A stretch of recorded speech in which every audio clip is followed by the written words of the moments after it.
On behalf of Cuts International, I welcome everyone. Thank you for taking time to attend our event this afternoon. May I request everybody to please be seated, people at the back, on the sides.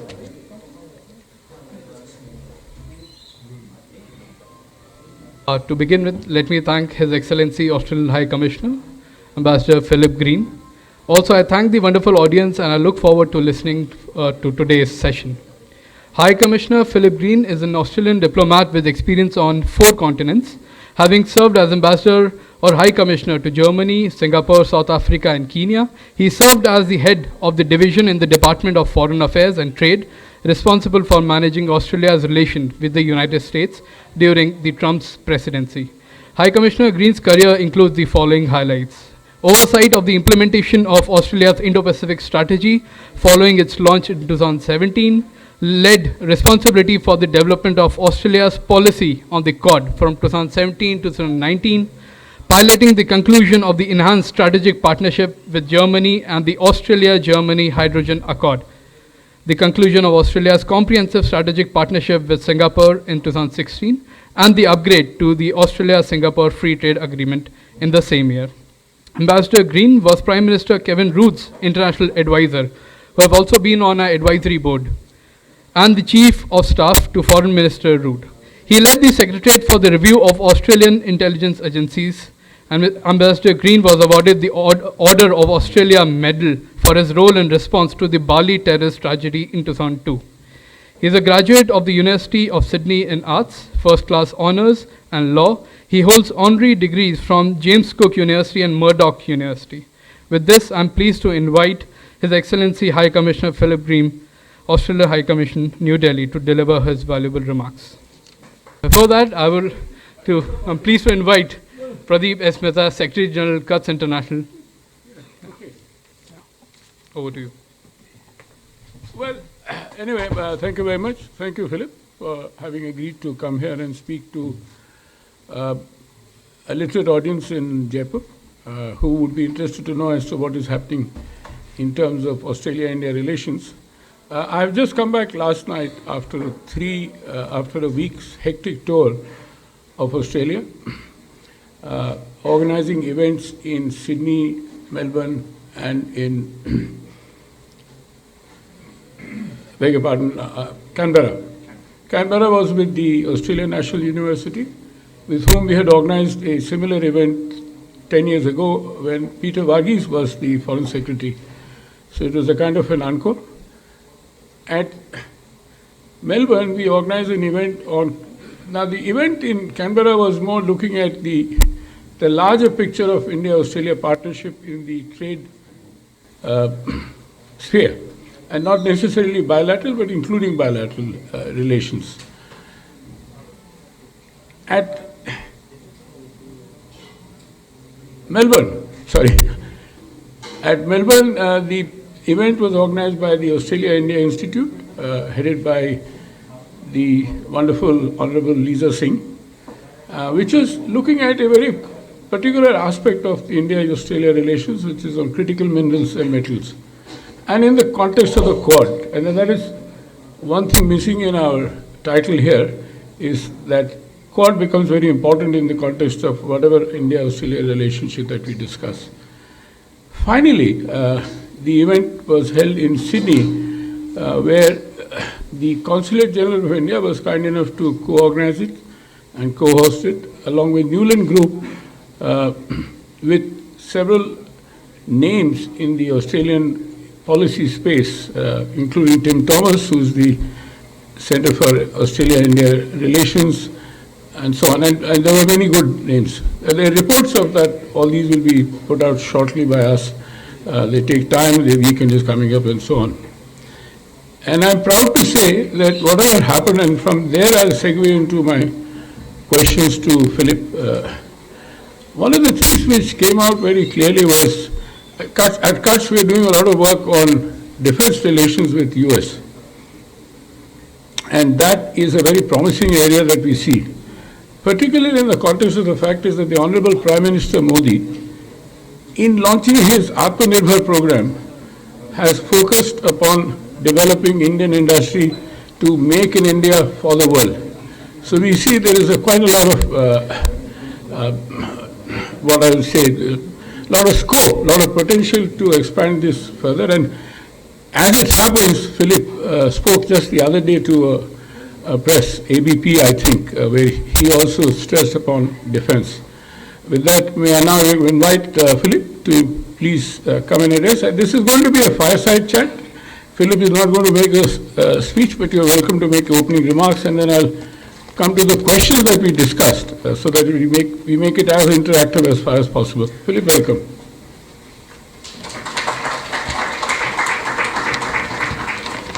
Well, thank you very much, Pradeep, and can I greet you all today using the word Yumalundi. Yumalundi is the word in the language of the indigenous people, which means hello and welcome. And by greeting you in this way, I'm demonstrating the respect of our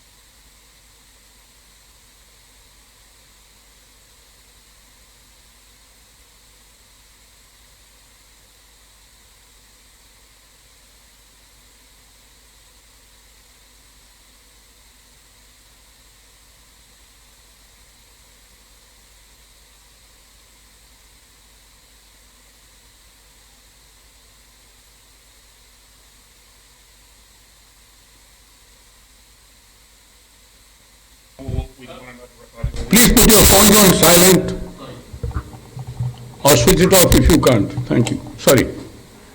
So, Australia-India relations are at the highest point they have ever been.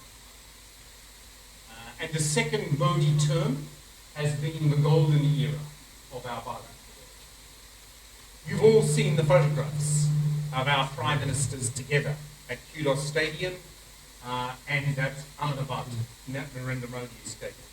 There's a genuine warmth between the two of them, and there are many, many things that are going well in our bilateral.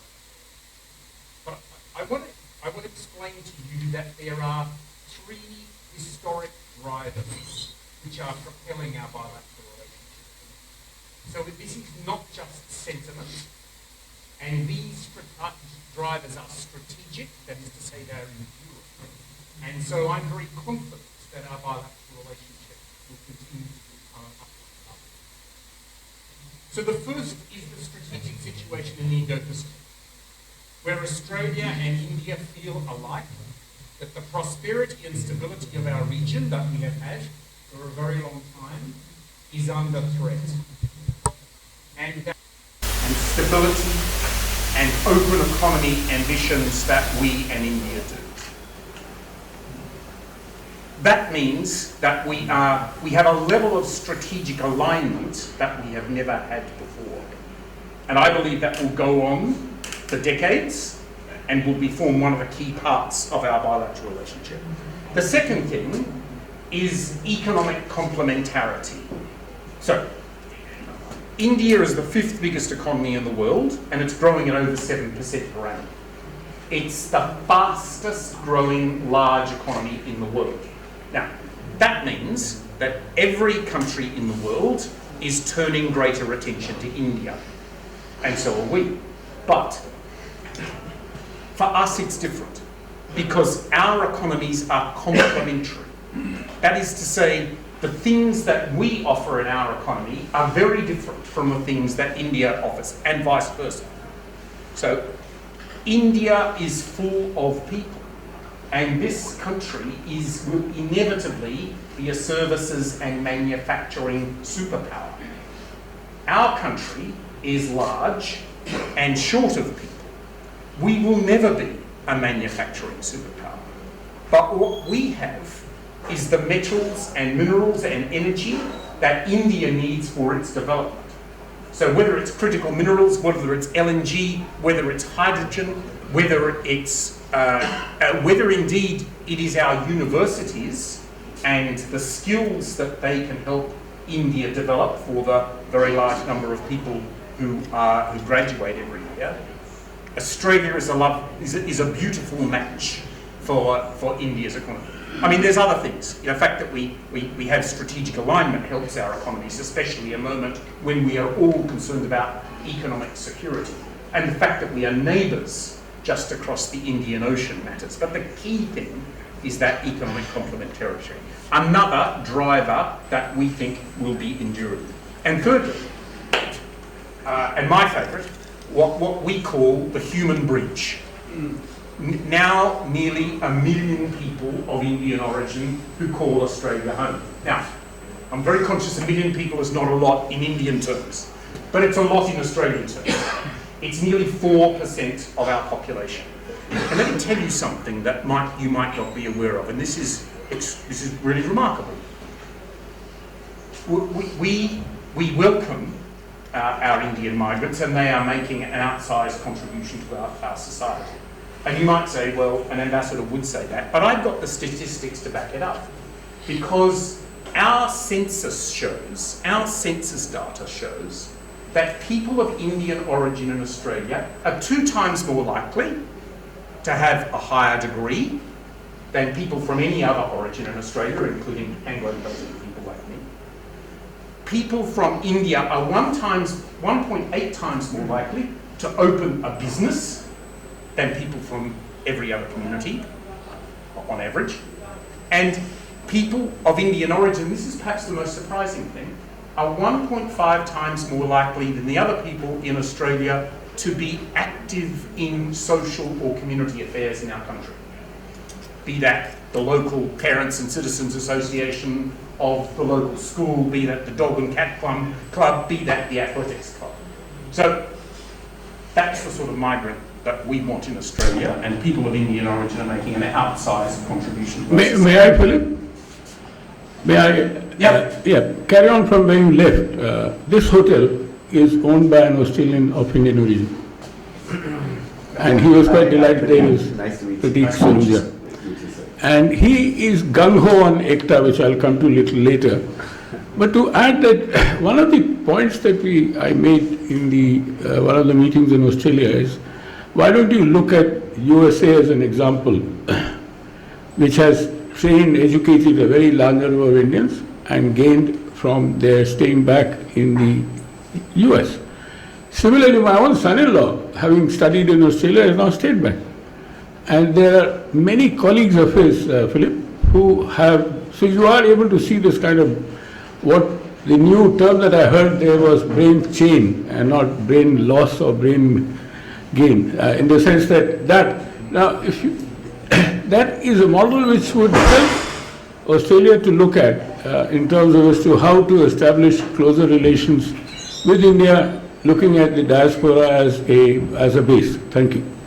Thanks very much, Pradeep. So that's the baseline that we've got. 3 strategic drivers that are pushing our relationship forward. But I just want to talk to you about a few things that we are trying to do to make sure that that dynamism has all of the life that it should. So on the strategic side, the key ambition that I have is to strengthen what we call maritime domain awareness between Australia and India. We share the Indian Ocean, and in our case, the bit of it that we are most interested in is the Eastern Indian Ocean. It's a big ocean, and we both have a big strategic interest in it.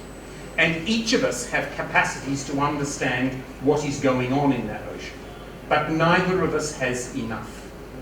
So sharing our resources and sharing our platforms and sharing the islands that are between our large land masses as a way of ensuring that our ships and planes can understand what is happening in that big ocean and be alert to malign influence is something that can drive our relationship further. Secondly, the Quad. We know that Quad is making huge steps, but I just want to underline to you how influential that is on our bilateral relationship. Because every time there is a Quad meeting, and there's barely a fortnight goes by where there isn't one, and be that Quad meeting on counter cyber, or be that Quad meeting on delivering infrastructure, the Australian and the Indian, as well as the American and Japanese partners, are getting to know one another. And on the sidelines of those meetings, they're working out what they can do bilaterally as well as quadrilaterally. And that is truly driving our bilateral relationship. The third one on our strategic interests is the way that we are each playing in what I call the subdomains of the Indo-Pacific. The way in which India is seeking to have greater influence in the Southwest Pacific, which we warmly welcome, and where frankly we have more heft and can help guide and support India. And the Indian Ocean, where India is naturally the leader and we are taking a bigger interest. So, just next weekend in Perth, there will be a major meeting of the Indian Ocean Conference, co-chaired by Dr. Jaishankar and my Foreign Minister, Penny Wong. It is a symbol of the way in which we are working together in the Indian Ocean. On the economic side, what are we trying to do? First and most important thing is to deliver the second phase of our free trade agreement, which we call CEPA. Just so you know, this first phase has gone extremely well. The agreement is now in place. The utilisation rate of the tariff reductions from that agreement is 77%. That means to say 77% of the exporters and importers who have the chance to take advantage of that agreement are. That's the highest utilisation rate that India has for any of its free trade agreements. And the results are stark. So exports of apparel, clothing, from India to Australia are up 16%. And exports of agricultural goods from India to Australia are up nearly 10%. That is working, but for us it's not enough. We want to have the second phase of this free trade agreement, and I'm saying very directly to your ministers and senior officials, I know you've got an election coming up and that's not a great time to conclude a free trade agreement, but immediately after that, I want to get serious about the hard work that needs to be done so that we can make our economy work even better for Make in India. So we can reduce tariffs of Australian exports like wool and cotton into your country so that your manufacturers and exporters of apparel can be even more effective. And the same applies across a range of minerals and metals. May I, Philip? Yes, by all means. Yes, thank you. No, this evolving dynamics in the Indo-Pacific there's another platform which you may like to speak about is IPEF. There again, India and Australia are partners, and there are a lot of things. This is the Indo-Pacific Economic Framework for Prosperity, which has been floated mainly by the US, for those who may not know what I'm talking about. Having said that, Indian Ocean Conference at Perth is something which I'm going back to soon after. It's going to be hectic, and I look forward to closer understanding about this, particularly in the context of security issues. Over to you, Philip. So there's a number of particular sectors I could run through, and the key ones that I'm interested in are agriculture, where we want to do more to help the 700 million Indians whose livelihoods depend on the land. The solar PV supply chain, where we want India to be a major manufacturer of solar panels for us, for India, and for the world.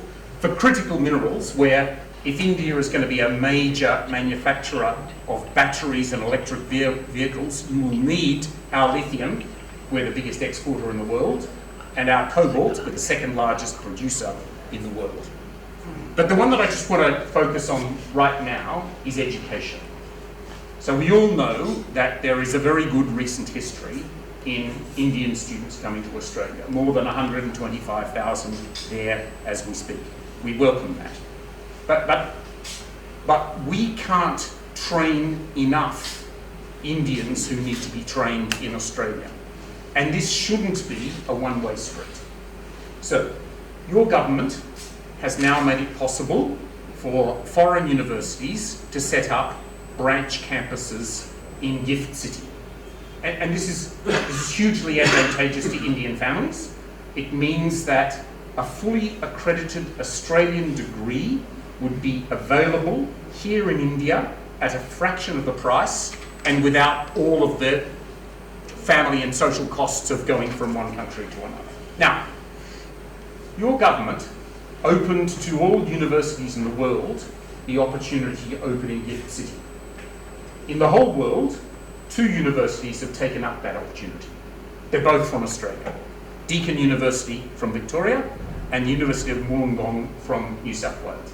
And now, as a result of a further reform, your government is allowing foreign branch campuses elsewhere in the country. And I've got a long list of Australian universities that want to come in and offer that greater opportunity for Indian students. Final thing I want to say, you remember my 3 strategic drivers: strategic alignment, economic complementarity, and the human bridge. So what have we done about that? We've established, Pradeep mentioned it, the Centre for Australia-India Relations. That is led by 2 outstanding Australians of Indian origin, and it's backed by tens of millions of dollars of Australian money. And our objective with this is to engage our population of people of Indian origin, to strengthen the ties between our 2 countries, and in particular, to drive business ties. Now, we're the only country in the world to have established such a centre to take advantage of the strong bilateral links that can be occasioned by people of Indian origin in our country, and we're very proud of it. Pradeep, I'm going to leave it there. Thank you very much, and thank you very much. You can start the fire. No. let me. I mean, you covered. You'll be sitting there with him. You. Thank you, Philip. Thank you very much for a lovely tour de force of looking at the Australia-India relationship in every possible way. And you answered all the questions that we had in mind, which we have shared with you, particularly on the kind of...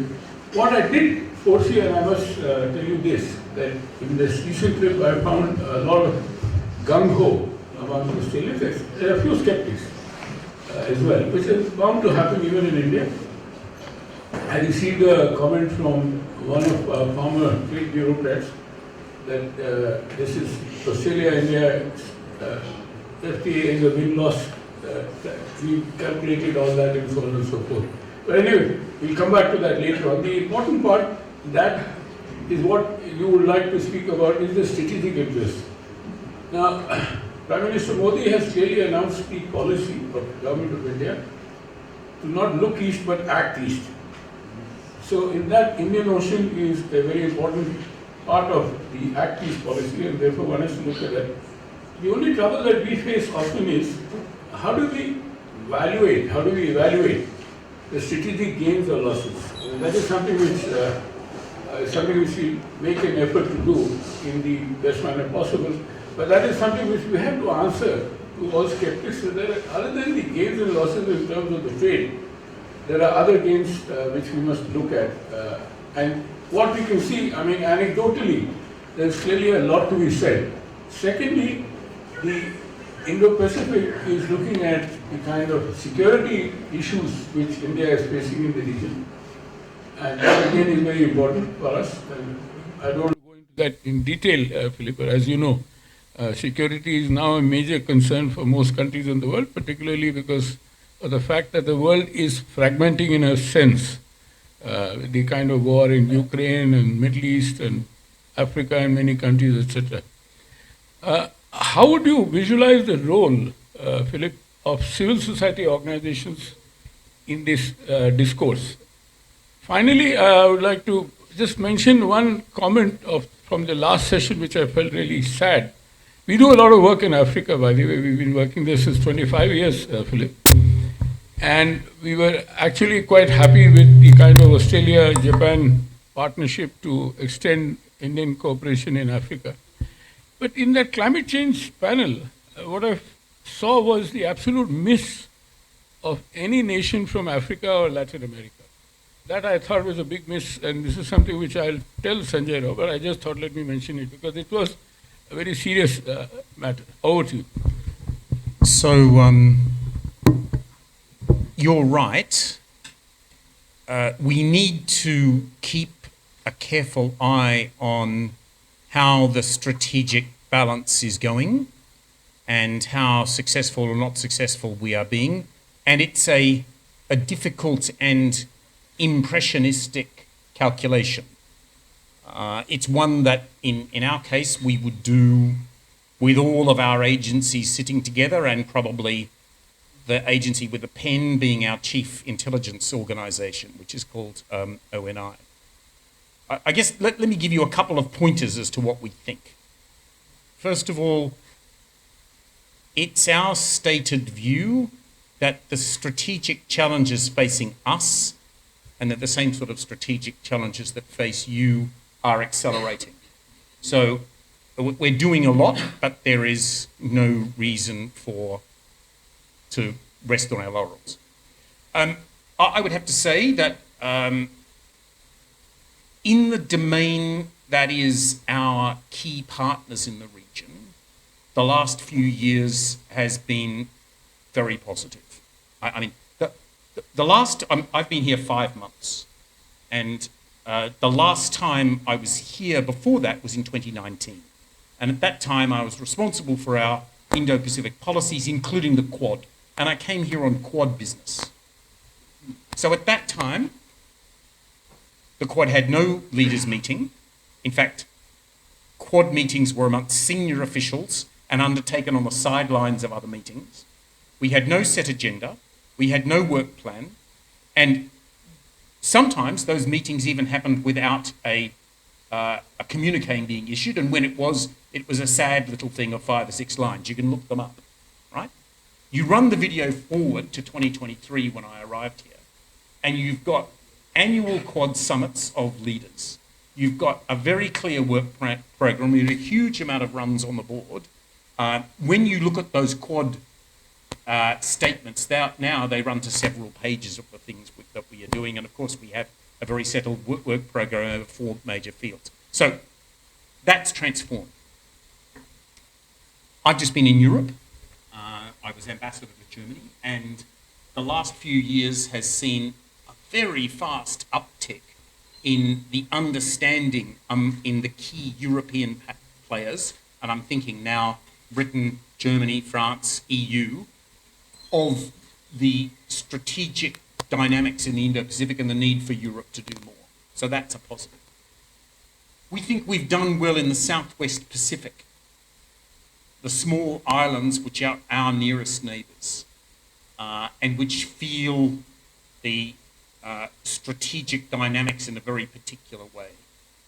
We are placing huge emphasis on our diplomacy there. I mean, 2 months into our new government, our Foreign Minister Penny Wong had spent more time in those 2 months in South Pacific island nations than she spent in Australia. That's the sort of emphasis we're putting on. But there's other areas which are complex. The level of contestation in ASEAN remains very strong. And I don't need to tell you about the Indian Ocean, where there is a high level of contestation. So on your question of how you make that balance, it's a complex one.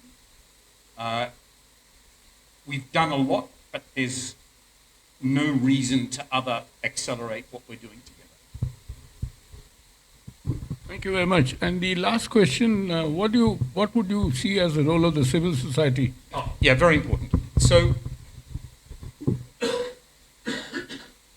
there's a lot of things we can do as governments, but government is pacey and has politics and media intruding always into what we do.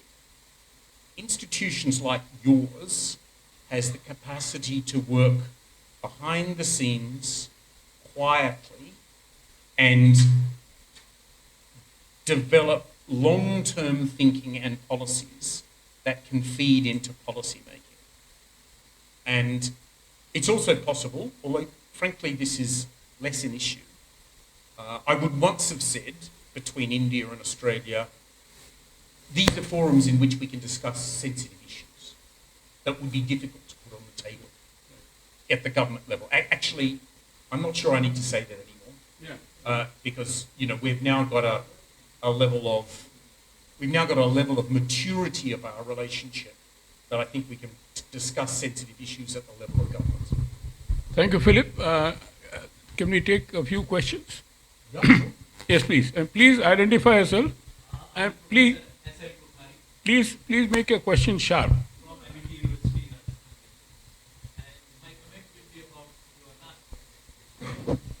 Australia provides excellent. What is your question, sir? I'm coming to the question. Australia provides excellent facilities and educational environment in higher education and research. And lots of Indians prefer to go to Australia for their higher education and research. I'm myself adjunct professor at RMIT University, Melbourne, Australia, and I visited them many times. My point and question is, Australia will be a lot smarter by attracting more and more Indian students to their campuses.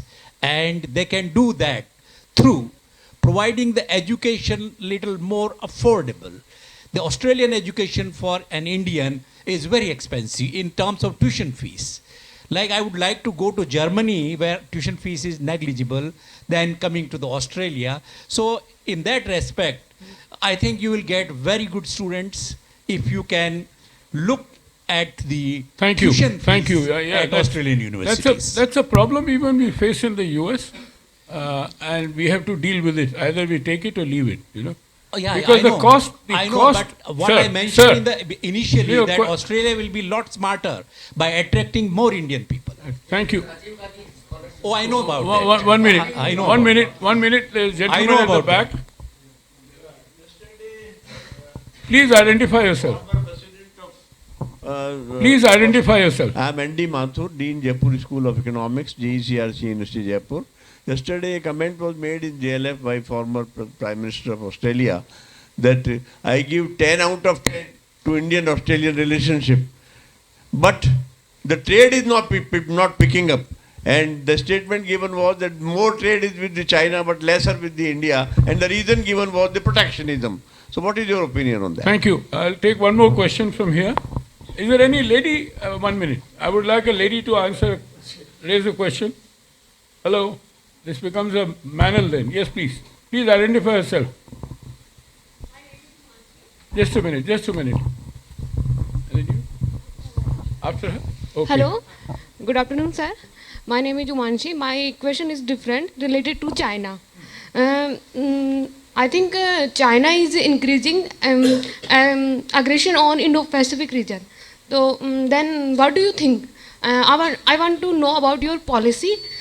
Second question is, we should fight against China together because we are a strategic partner, India and Australia. So I want to know about your policy related to China. Thank you. Okay, Thank you. thank you, sir. Lady, shall we take 5 questions then, Philip? Then what? I think can I just... Yeah, please. Yeah, hold on. Yeah. Otherwise I'll forget. So, Professor, thank you very much. You're very kind about Australian education, and we want to make sure that our education is the highest level, and that involves some cost. Happily, there are some differences between different institutions in Australia, and so there are some different options that an Indian student has. Our vice-chancellors are very conscious of cost, and they do try, but, things are expensive in Australia, and that's a reality. Of course, I think it's also a reality that many Indian students who go to Australia also manage to find a job in their part-time, and that helps them pay for the study. But I would just come back to the point that the courses that will now, and the degrees that will now be available in India from Australian institutions will be a fraction of the cost, and that at least provides folk with another option. The gentleman who asked about trade, so you've got to be a bit careful with the big trade numbers because they're largely driven by huge resource deals, and if BHP sends one huge consignment in one quarter, it will skew the figures one way or another. I think the long-term trend is upward in terms of Australia-India trade. And what's more important is that we focus on that fragment of the trade that's not the pure resources. Because, yeah, we can ship a lot of coal here, we can ship a lot of iron ore here. But, can we start to ship what's called metallurgical polysilicon, which is the fundamental ingredient for making photovoltaic panels, which we want India to be a major manufacturer of PV panels. Can we start to increase that? Can we start to increase the exports of lithium hydroxide, which is the key ingredient into making batteries?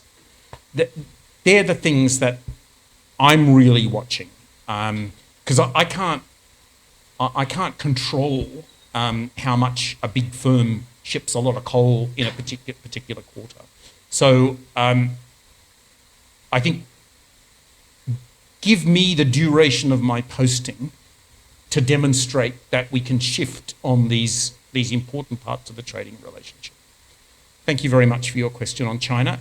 Of course, it's sensitive. We've been through a very difficult patch in our bilateral relationship with China. We've been subject to trade measures imposed by the Chinese government. We've been subject to travel warnings which discourage Chinese people to travel and study in Australia.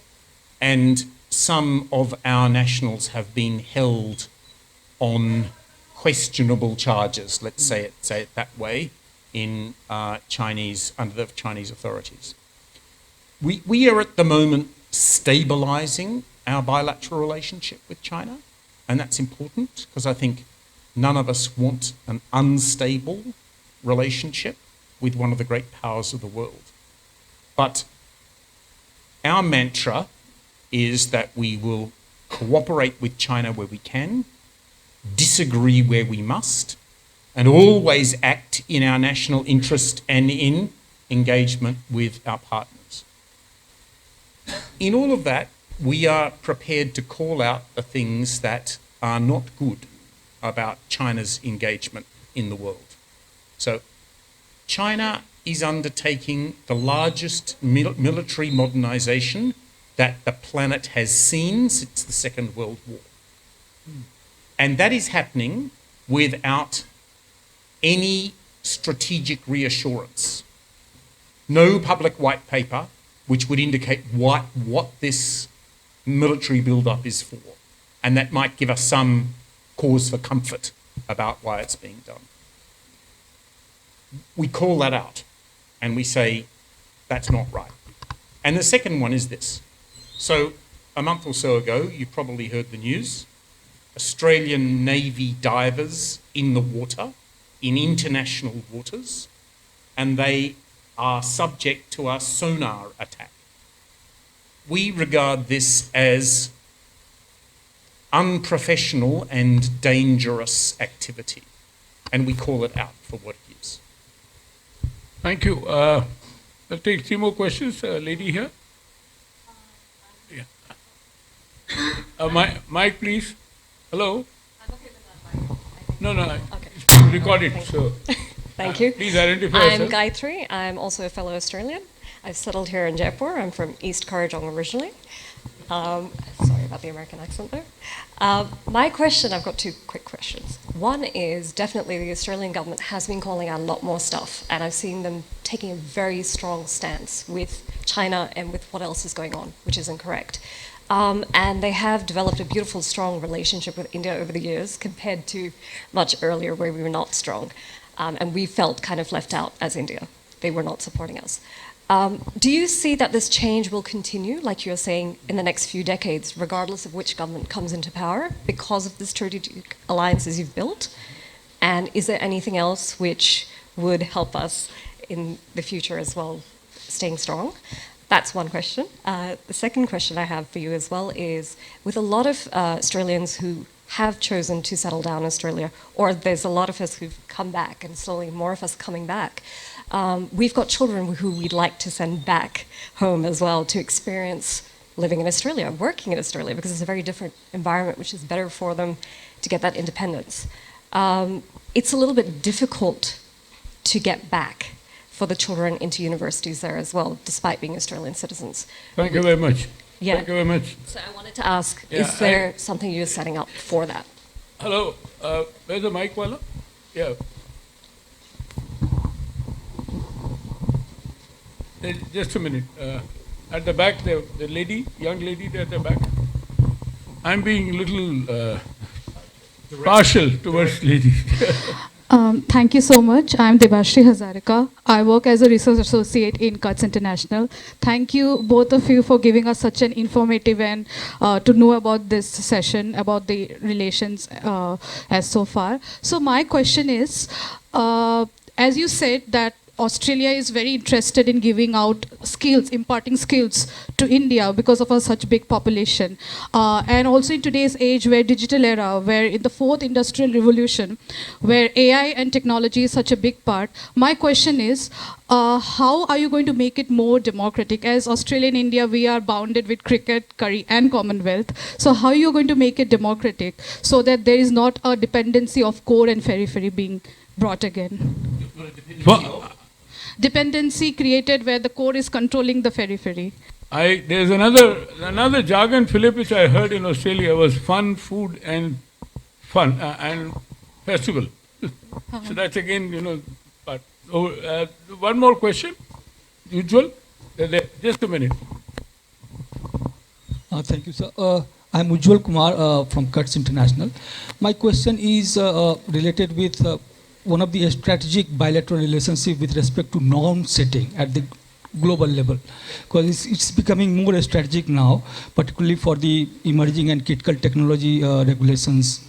So A is the relationship between the two norms in domestic countries, like Australia having new cyber laws and cyber framework. India is considering one. So one level, there is a relationship between influencing the domestic regulatory framework, and another level is international norm setting. So how do you see the India? Thank you. Okay, so there's quite a lot of questions, especially as the Australian national here asked too. As you know, access to Australian education and healthcare and a range of other benefits applies universally if you were an Australian national. So your children will have as much right to attend Australian universities as will mine. And that will always be so. If you're an Australian national, doesn't matter what your ethnicity is, doesn't matter where you choose to live, those rights prevail. Now, we might talk offline about if your children are learning in an Indian environment, and how do their marks then get correlated into Australian university? That might be more complicated, but let's talk about that offline. So I was very deliberate in setting up my talk saying that I think there are three strategic drivers which are enduring. You asked the question whether you think they will endure changes of government. Well, of course, in this last Modi term, which we regard as the golden age, that has been bookended by two different Australian governments. And I know that some Indians were inclined to ask the question when the Labor government was elected 20 months ago, whether things would be as warm as they were under the previous government. And I really think those questions have been answered. And you see the pictures of Anthony Albanese and Narendra Modi, and you see him calling him the boss, and you see all of the things that our government is doing. As you know, I think that's on the wall. I mean, going forward, I'm very confident. I mean, I can't tell you what might occur in some future government or opposition's policies, but overall, I'm very confident about how that plays out. Now, the lady there asked about skills. Oh yeah, no. You said you made an interesting point about democracy, and I think you meant about power relativities actually. And yeah, I mean, look, we're not encouraging Indian students to come to Australia in order to fill them full of Australian values that will somehow increase our global cultural power. That's not our objective. Maybe more Indians will imbibe a few more Australian values, and that might be helpful to them, or it might not. I think the boot really is on the other foot, right? You know, India is now the 5th biggest economy in the world. It seeks to be, well, it says it is a leading power in global affairs. And it won't only be a few years if trends continue, and I expect them to, that India will be the 3rd biggest country, most powerful country on earth. So, if anything, should we be worried about the level of influence that India would have over our society? We're not. We're not. You know, we see India doing good in the world. And we don't see India throwing its weight around in a way that is unwelcome. So I guess I'd never say never, but I would say for the time being, we're very comfortable. And I don't think that there is much that should trouble Indians about the level of influence that our society has over them. Question on rules and norms. So this is big and hard, and you know, it's a characteristic of our age that the strategic contestation that is going on doesn't just have a military dimension, and doesn't just have a political systems dimension, and doesn't just have a development assistance and infrastructure dimension. It's also got a rules and norms dimension. And in any number of international forums, we are working with our partners to make sure that more than less, small nations can remain sovereign. More than less, the mighty don't have to share power with the small. You know, more than less, systems that are open and free and that allow an easy movement of capital, labour and goods and services. And more than less, sentiments which are natural for democracies compared to autocracies are more prominent. Now, that's sort of easy to say at the level of generality, but, you know, on the floor of the International Telecommunications Union, on the floor of the International Maritime Organization, on the floor of the UN High Commissioner for Refugees, this is a day-by-day arm wrestle. And it's an arm wrestle where, you know, the great majority of times, India and Australia are on the same side.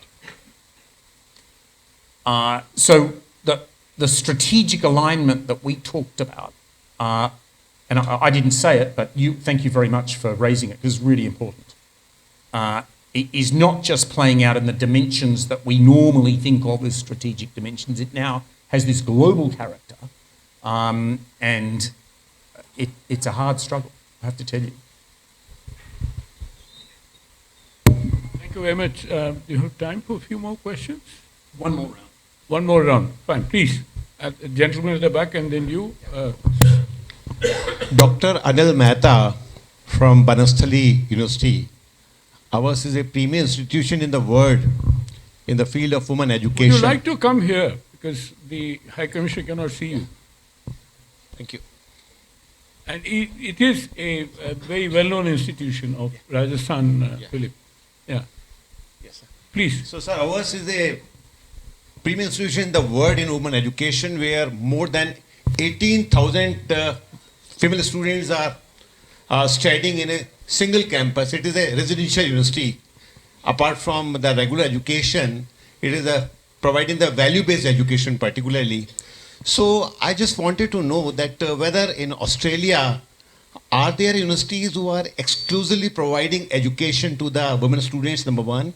And secondly, what is the probability or possibility of collaboration with our university in any Australian prestigious women university so that we can work together, we can have the exchange programs also? Thank you. Thank you. Yeah, who else is there? Yeah, Prateek and then Rajan. Pradeep Saluja. Yeah. Ambassador, a quick question. Does DEMIA accredit all these, because DEMIA does have, strict guidelines of immigration, all these universities which are going to come over here, does that, do DEMIA give them additional points for having an Australian education, or, does that? Thank you. Thank you. This Prashant has been raising his hand for a long time. I thought you said you wanted to speak, but did it? Go ahead. Yeah, Mike, please. Thank you. Thank you, sir. What's your name? Yeah, His Excellency, my name is Prashant. I'm today here in my individual capacity, but I would like to better introduce that I worked with Mr. Mehta for around 8 years. So my question is very short. You spoke of maritime domain awareness. So at the bilateral level, there are certain things going on. But what about integrating it at the Quad level in future to match the scope and scale of Chinese military modernization and deter Chinese influence in the Indo-Pacific region? Thank you. Thank you. So to the gentleman, first of all, say I don't think that we have universities in Australia that were solely for women. That's not our tradition. We have schools which are solely for women. That's more normal, although it's a declining level. But that is no bar to engagement between Australian and Indian schools. And I will say this. I mean, I speak for the Australian government, but when I talk to Australian universities, when I talk to state governments, when I talk to educational institutions, everywhere there is an ambition to be more engaged in India. So, and we can help you identify a school that might want to be involved with you in all sorts of ways. And let me say, I was in Hyderabad last week, and my job is always fun, but sometimes it's absolutely wonderful.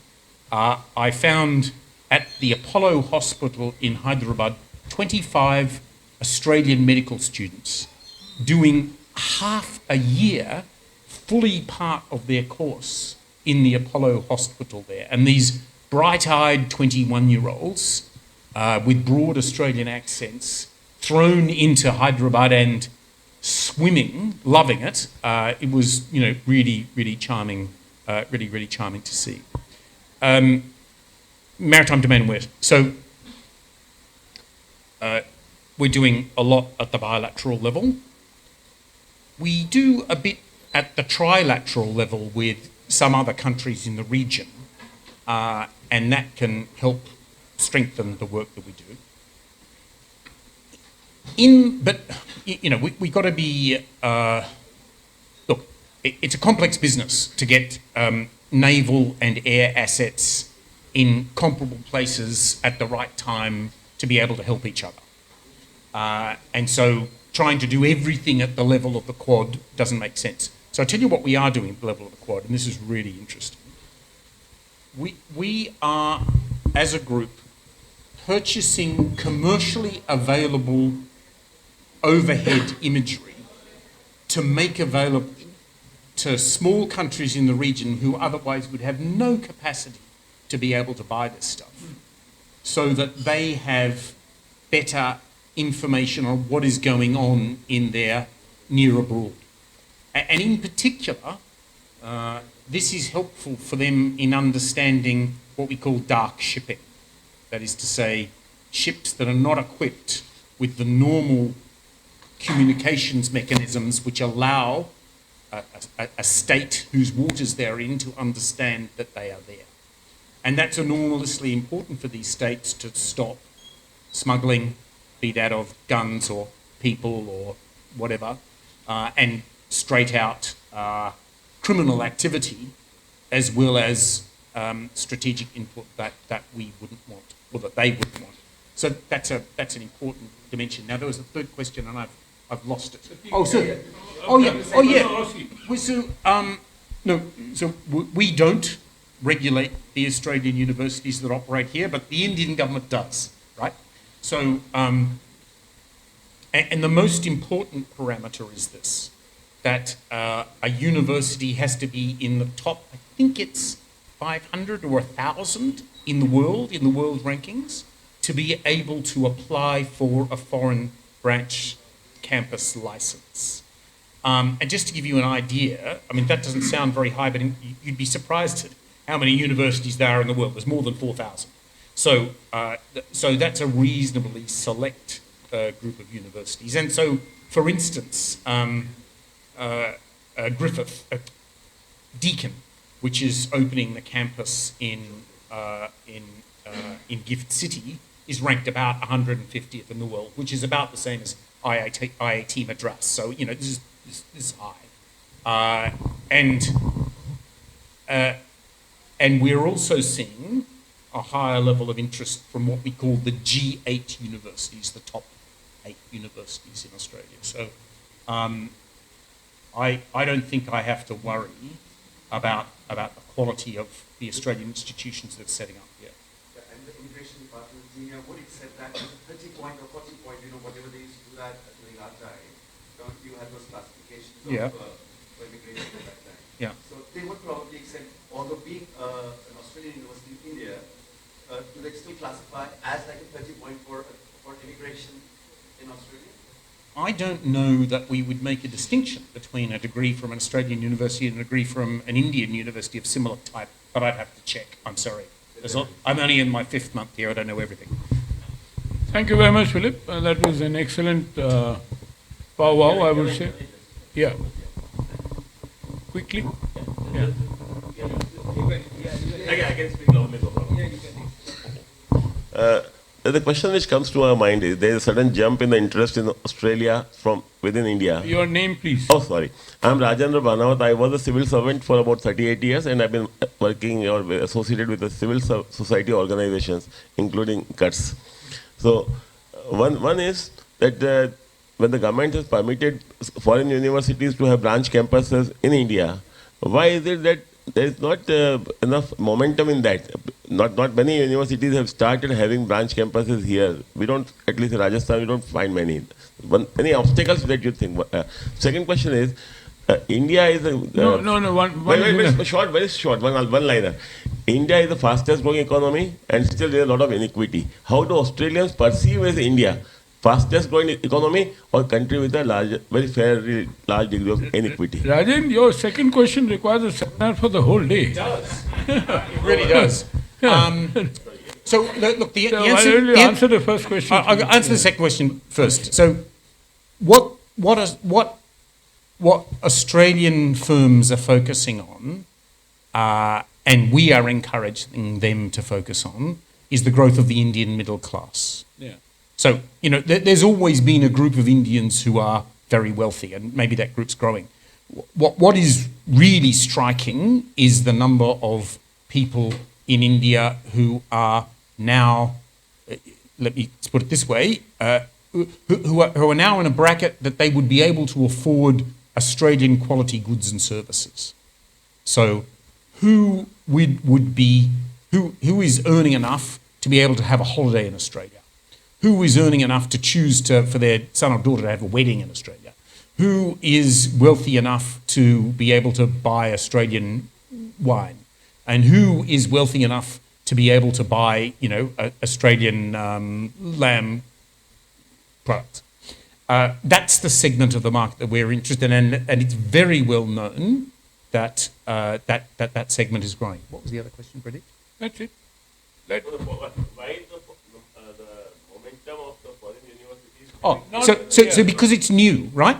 So I don't know when it was that foreign universities could start in Gift City, but that's only a couple of years ago. The regulation which allowed foreign branch campuses in places other than Gift City in India, that was only passed in December. That's only a month and a half old. Well, Philip, I can answer that question better for Rajan's benefit. we have too many regulatory barriers and mindset problem. Let me tell you that we deal with it on a constant basis, and therefore we know that. It's your own brethren who are the blockers, But is it only on this side of the... No, this side is particularly bad. In Australia, it is much more open. We have not spoken about reciprocity. Philip, do I presume there will be reciprocity if Indian universities want to open in Australia? I suppose yes. No, I don't know, but I suppose it can be a fair demand. Having said that, let me conclude, Philip, with just a point which I made earlier. I met the Indian High Commissioner, the new High Commissioner in Canberra, Gopal Baglia, who's an old friend and one of our very good diplomats. And we spoke about, he is also equally keen on expanding the defense equipment relationship between India and Australia. Not defense, defense is already happening. Now, one thing which he did say, and I would like to leave this thought with you, is that there is a defense expo which happens every year. And perhaps if you can encourage Indian Australian industry to come and participate. And particularly what also came out very clearly in my Sydney meeting was that the focus on MSMEs. And I just want to leave this thought on you and to thank you how should I say, very warmly for this excellent tete-a-tete power, what happened. And we have now understood much better as to, and we look forward to a very brighter chapter between Australia and India relationship. And as I said, why do we need a SECA to do it? Between USA and India, there is no free trade agreement, there is no investment agreement. It's just the gravity and the willingness and the desire. And the kind of influx of Indian students that I see, I see it in my own family, is a natural catalyst for that kind of growth to take place. So this is a lesson which I left to CARE to study as to how does US-India prosper without any kind of agreement, except, and the same thing instead of, otherwise we get we get sort of stuck on an ECTA or SECA or what have you. Thank you very much, Philip.